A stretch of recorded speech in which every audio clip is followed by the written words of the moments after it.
RJD के प्रदर्शन में बवाल होता है तो कल दिन भर बिहार विधानसभा के अंदर जो हुआ वो काले दिन के तौर पर याद किया जाएगा। आपके टीवी स्क्रीन पर 5 तस्वीरें हैं। विधानसभा में हंगामे की ये तस्वीरें शर्मनाक हैं।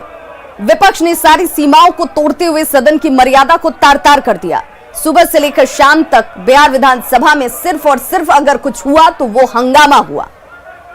विपक्ष की मंशा और विपक्ष की सियासत की नीति और नियत दोनों तस्वीरों के जरिए सबके सामने जगजाहिर हो गई।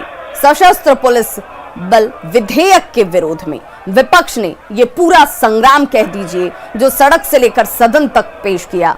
हालात यहां तक पहुंच गए कि विधायकों को मार्शल्स की मदद से बाहर निकालना पड़ता है। फिलहाल हंगामे के बीच विधानसभा से पुलिस बल विधेयक पास हो चुका है और आज विधान परिषद में इस बिल को लाया जा रहा है और अब अंदेशा ये जाहिर किया जा रहा है कि कल जो विधानसभा के अंदर हुआ क्या वो विधान परिषद में आज एक बार फिर से दोहराया जाएगा क्या। हमारे सहयोगी आनंद अमृतराज हमारे साथ इस वक्त लाइव जुड़ गए। आनंद, बिहार को जिस तरीके से कल माननीयों ने शर्मसार कर दिया, क्या उस गलती को ये माननीय स्वीकार करते हैं? क्या उस गलती से सीख ली जाएगी या फिर ये माना जाए कि ये सब कुछ तो तय था और आज एक बार फिर से वही हालात पैदा हो सकते हैं?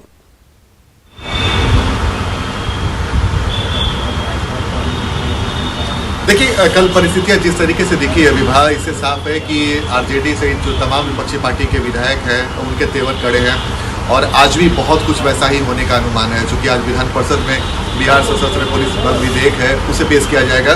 विधानसभा से कल सर्वसम्मति से पास हो गया, लेकिन आज परिषद में होगा। नीरज कुमार हमारे साथ मौजूद है, हम आपको एक तस्वीर दिखा रहे हैं। वो नीरज वो दिल्ली आइएगा। देखिए, हमारे हाथ में इस वक्त बिहार विशेष सशस्त्र पुलिस विनियोग 2021 मौजूद है और इसी विधेयक को लेकर इतना हंगामा मचा है और कई सारे विपक्षी पार्टियों ने आरोप लगाया।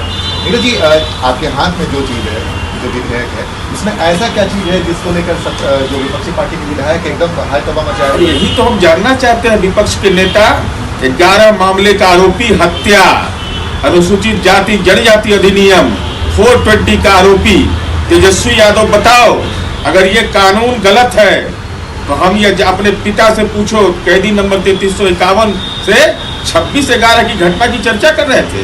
लज्जा नहीं महसूस होता है कि जब आपके पिता रेल मंत्री थे उस समय एनआईए एक्ट क्यों बना? अगर वो मुंबई पुलिस के पास सक्षम अधिकार था तो एनआईए का कानून क्यों बनाना पड़ा?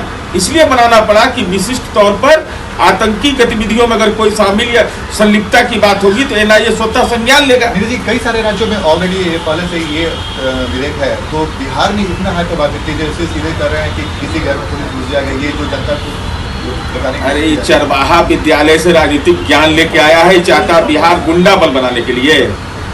भाई, अगर हमको जानकारी मिलेगी ऐतिहासिक स्थल पर कोई चुनौती दे रहा है तो उसको पुलिस गिरफ्तार नहीं करेगी। ये सीआरपीसी में पहले से प्रावधान है 41, 42, 43, 44, 57, 197 सीआरपीसी का एक्ट पढ़ ले।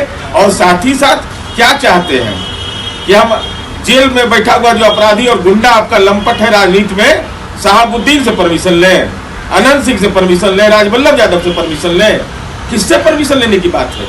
अगर हमारे ऐतिहासिक धरोहर में हमारे म्यूजियम पर कोई हमला करने की कोशिश करेगा, हमारा जो अंतर्राष्ट्रीय सीमा है वहां पर हमको कोई परेशानी होगी तो क्या इसके लिए परमिशन लेने की जरूरत है? क्या पुलिस? मुख्यमंत्री ने भी कल कहा है कि सदन में कि ये पूरी चर्चा हो जानी चाहिए थी। तेजस्वी आरोप लगा रहे हैं कि चर्चा नहीं होने दिया गया और सदन के अंदर जो तस्वीर कर दी, क्या आपको लगता है कि पूरा प्री प्लान था? ये पूरे तौर पर अगर सदन में चर्चा होती तो बिहार की जनता को आप बताते कि काला कानून कैसे है। आपको नहीं है बौद्धिक क्षमता, नहीं बोलने की ताकत थी, सरकार जवाब देती उसका एक एक बिंदुवार जवाब। और आसन के प्रति जो व्यवहार आपने किया, आसन पर बैठा हुआ कोई व्यक्ति है, वो व्यक्ति होता है, वह उनके हाथ से कागज छीन लेना लंपटाई है क्या राजनीति में? अरे आप गुंडा बल वाहिनी बनाना चाहते हैं, क्या चाहते हैं बिहार में? और विधायिका है, कानून आप जैसे लोग आते रहेंगे जाते रहेंगे, लेकिन ये राज्य की तकदीर का फैसला करता है, कानून से ऊपर नहीं है। आनंद, जरा नीरज जी से पूछिए कि क्या अगर आज विधान परिषद में भी इसी तरह की स्थिति बनती है तो जेडीयू का स्टैंड क्या रहने वाला है?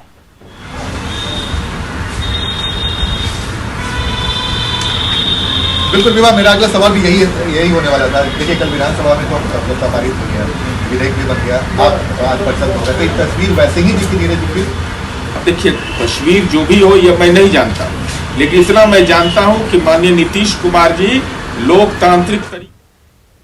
तो देखिए तस्वीर अभी इस वक्त महिला विधायकों के विरोध की तस्वीर देखिए। कल की ये तस्वीर है जब विधानसभा अध्यक्ष को घेर लिया गया था, एक तरीके से उन्हें बंधक बना लिया गया था। वहां पर जो महिला विधायक थी आरजेडी की, वो किस तरीके से यहां इसे घेर कर बैठी हुई थी, नारेबाजी की जा रही थी और उन्हें सीधे तरीके से बंधक बना लिया गया था। तस्वीरों में आप एक एक चेहरा देख सकते हैं। अनीता देवी जो कि विधायक है, रेखा पासवान मसौढ़ी से विधायक चुनकर आई है। देखिए इन सभी को जनता ने चुना है। जनता इस विश्वास के साथ इन्हें चुनकर भेजी कि ये जाकर उनकी आवाज को उठाएंगे। मंजू अग्रवाल शेरघाटी से विधायक चुनी गई। संगीता कुमारी मोहनिया से विधायक हैं। आरजेडी ने विधायकों को क्या, और उसमें भी खास तौर पर महिला विधायकों को क्या ढाल बनाकर सामने रख दिया, ताकि विरोध के लिए जब इन महिला विधायकों को आगे रखा जाएगा तो वहां पर सरकार या फिर सरकार के अंतर्गत काम करने वाले प्रशासनिक अमले की तरफ से इनको उसी तरीके से रहने और बैठने दिया जाएगा। मंजू अग्रवाल शेरघाटी से विधायक, और देखिए एक एक तस्वीर नाम के साथ विधायकों की दिखानी इस वक्त जरूरी है। बिहार की जनता इनके चेहरे को जानती पहचानती भी है। और हमारे सहयोगी आनंद अमृतराज लगातार हमारे साथ लाइव जुड़े हुए हैं, जिनके साथ जेडीयू नेता नीरज जी भी हैं। आनंद, मेरा सवाल इस तस्वीर पर है जिस पे मैं जवाब नीरज जी से जानना चाहूंगी कि क्या महिला विधायकों को ढाल के तौर पर कल आरजेडी ने इस्तेमाल किया?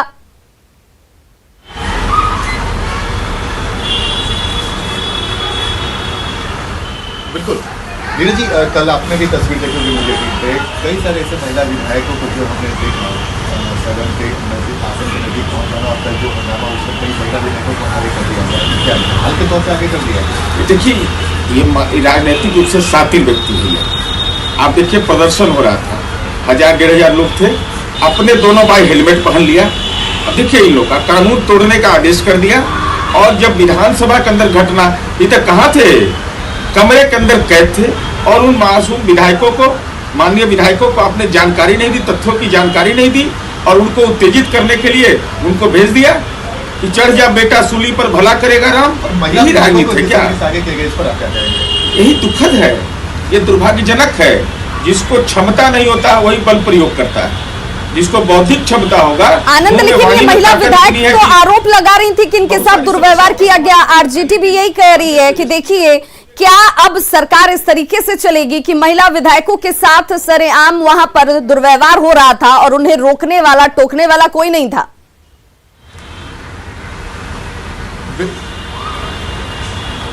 बिल्कुल नीरज जी, देखिए कुछ ऐसी भी तस्वीरें देखी। एक तस्वीर ये भी देखी कि महिला विधायकों के साथ भी धक्का-मुक्की की गई। तो महिला विधायकों ने आरोप लगाया कि आपने पुलिस में बदसलूकी की। कई आरजेडी विधायकों ने कहा कि उनके साथ मारपीट की। देखिए ये दुखद है, मैं बार बार बोलता हूँ ये दुखद है लोकतंत्र के मंदिर में। लेकिन परिस्थिति किसने पैदा की? आप स्पीकर के हाथ से किसे छीन लीजिएगा भाई? ये अधिकार आपको किसने दे दिया? आप स्पीकर के सामने अपनी बात रखेंगे ना। आप माननीय विधायकों को बाहर कर दिया जाने का निर्देश दे दिया माननीय तेजस्वी यादव ने अपरोक्ष रूप से। आप खुद सदन के अंदर बाहर में गुंडलिज्म करो और अंदर में प्रवचन कर रहे थे लोकतंत्र का। मैं यही जानना चाहता हूँ कि तेजस्वी यादव अपनी बात को आप विधेयक पर क्यों नहीं रखे? आप रखते ना, और आपको तो अनुभव भी है, आपको तो विभिन्न मामले का आरोपी है। कुछ आरजेडी के कुछ विधायक अस्पताल में जैसे कि खबर मिल रही है, तो उनका ये आरोप है कि उनके साथ जो अगर विधायक है उनके साथ। अरे तेजस्वी यादव से सवाल पूछिए ना। ये तो माननीय विधायकों को पूछना चाहिए कि हमारे ऊपर जब बल प्रयोग हो रहा था तथाकथित, उस समय हमारे नेता कहाँ थे? हेलमेट लगाए हुए थे? कहाँ थे? बुलेट प्रूफ में बैठे हुए थे, उसी सदन के अंदर बैठे हुए थे, और वहां से 2 डेग पर जाना मंजूर नहीं किए। इसका मतलब क्या है? माननीय विधायकों को उत्तेजित कर रहे थे। यही है नेता का कार्यशैली।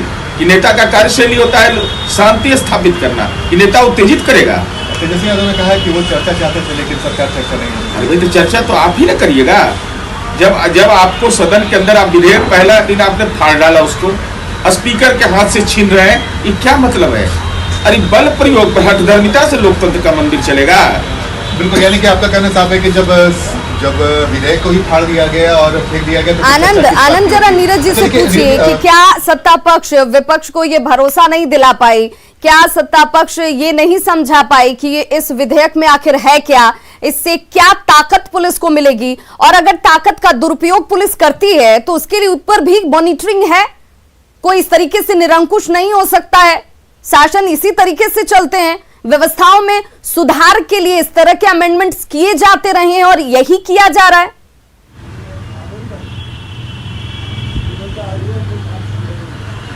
बिल्कुल, देखिए कल मुख्यमंत्री ने भी सदन के अंदर यही कहा कि हम तो चाहते थे कि इस बात में चर्चा, आखिर किस बात पे एतराज है विपक्ष को, विपक्ष के लोगों को हम समझाते कि भाई जिस बिंदु पे आपको नाराजगी है उस बिंदु पर चर्चा होनी चाहिए। जी एक बात तो है कि ये बिल को लेकर 3-4 दिनों से लगातार चल रहा था, तो आप समझा क्यों नहीं पाए? कल जो घटना गई थी उसके पहले ही समझाया जा सकता था। चलते सत्र में तो विधायिका नहीं अपनी बात करेंगे ना, विपक्ष को मालूम है कि नहीं, क्योंकि अब माननीय सिद्दीकी साहब जैसे लोग सदन के अंदर है नहीं, कोई अनुभवी लोग है नहीं, तो स्वाभाविक है राजनीति के नौसिखुआ लोग के हाथ में मिल गया। भाई सदन में अपनी बात कहते तो आपके विधायक भी जानते और साथ ही साथ बिहार की जनता को भी आप बताते। देखिए ये सवाल इसलिए उठ रहा है ना, बिल्कुल आनंद, बहुत बहुत शुक्रिया आपका।